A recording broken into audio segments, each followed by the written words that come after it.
Hello everyone, Hi everyone, I'm Ishita. and I'm Priyam. Today I'm very excited because we are going to be looking at one of my favorite books, The Constitution of India, The Powerful Constitution. Seriously?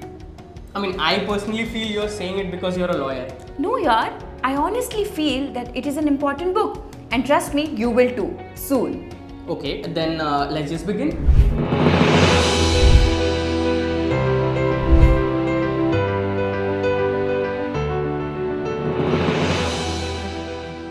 So Ishita, you said it is the powerful book. Why do you feel it is so important for the citizens to be aware of it? Right. You said that I feel it is an important book because I'm a lawyer. But no, it is not just a legal document. It is a living document that guides all citizens. Okay, and what is the purpose of this book? Right. So the constitution is the fundamental book which governs our whole country. It establishes the rules, the principles, the values and the ideals that shapes our country. Constitution was written with the single focus of welfare of all citizens, and that is why it has various rights along with the mechanisms to secure those rights. Okay, and now I understand that it is not only important for the government but also for the citizens. Absolutely. Yeah, so would you like to tell me a bit more? Could you elaborate? So the constitution has 22 parts, 395 articles and 12 schedules. The whole provisions are structured using this framework. So, what are these parts, articles, and schedules? Right. So think of it like a book which is divided into different chapters. Constitution covers many different issues and all these issues are given in parts. The provisions which are written in parts are given numbers. Those are in numerics and those numerics are called articles. Okay. For example, fundamental rights. Fundamental rights are given in part 3 and all the articles related to fundamental rights are given in that part, like article 14, 15, 21 and so on. I remember that film I saw, Article 15. It was around caste discrimination. So, is it also part of fundamental rights? Yes. So Article 15 talked about caste discrimination, right? In the Constitution, Article 15 says that nobody will be discriminated on the grounds of caste, class, religion, sex or place of birth. Okay, that is interesting. You also mentioned schedules. What about that? Right. So whenever in a document or in any book per se, we have to give detailed information.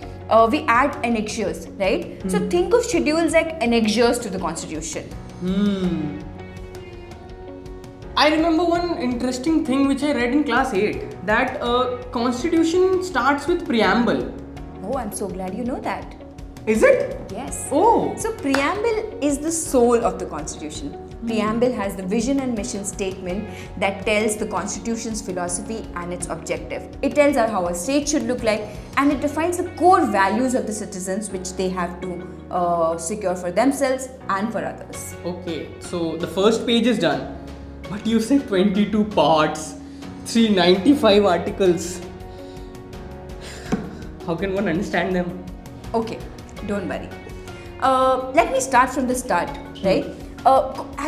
As I've been telling you that Constitution is a very structured book. It is written very beautifully, right? Part 1 tells us the name and geographical boundaries of our country. Part 2 defines citizenship, like who all are going to be our citizens and how. Okay, I remember Akshay Kumar got his citizenship just now. Right. So how he will get the citizenship and when is given in part 2.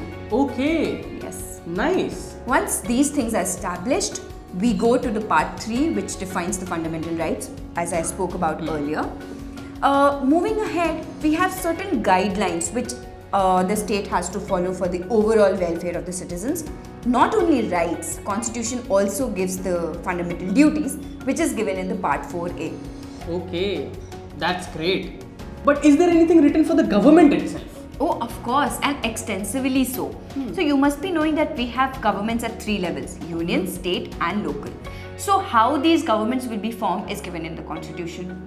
Fun fact, initially there were only 2 levels of government, union and state. But because India is a big country, it was realized that we need another level of government that should be local. Okay, are you talking about panchayat and municipalities? Correct. Oh, now I understand. We also give them votes. Correct. So in the year 1992, Part 9 and Part 9A was added, which provides government at the panchayat level, that is for villages, and municipalities, that is for cities.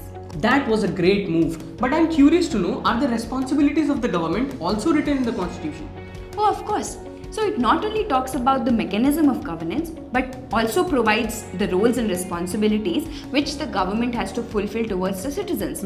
It establishes the relationship between the three levels and also talks about the system of courts that will ensure justice to all the citizens. Looking at the diversity of a country, I am curious to know, are there provisions written for the tribal areas as well? Definitely yes. Part 10 talks about the provision to scheduled and tribal areas, which gives them special rights. That is great. And I just want to say sorry.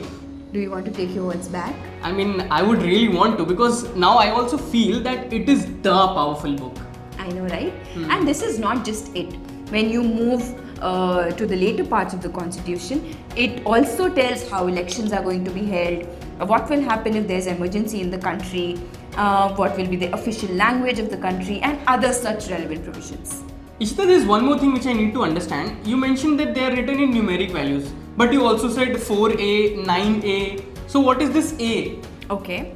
So whenever we have to make changes in the constitution, Are you saying we can make changes in the constitution? well, don't you think change is the only constant? Yeah, but change. Okay, let me explain. So Part 20 provides for the provisions of amendments in the constitution. Our constitution makers were aware that as our society evolves, constitution also needs to evolve. So we can definitely make changes in the constitution.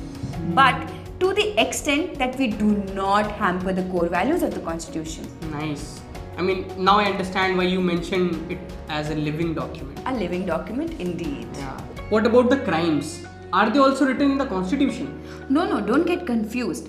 So, as I mentioned earlier, Constitution is the fundamental book. It contains the core principles, but the issues like crime, education, these are given in the different law books. But you can say that Constitution is the basis of all these issues. Interesting. Like, to be very honest, you have told me a lot today. And I personally feel that every citizen of India should be aware of Constitution. I absolutely agree with you. Constitution is a very powerful book for all the citizens of our country.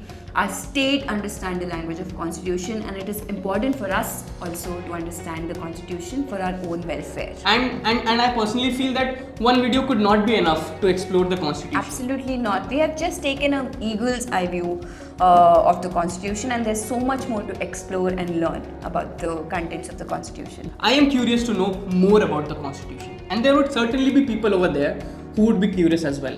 So for them, don't forget to subscribe, because we'll be coming back again with another topics talking about the Constitution. And that's it for today. So don't forget to hit the like button, share it with your friends, and subscribe to our channel if you haven't already. Thank you for watching.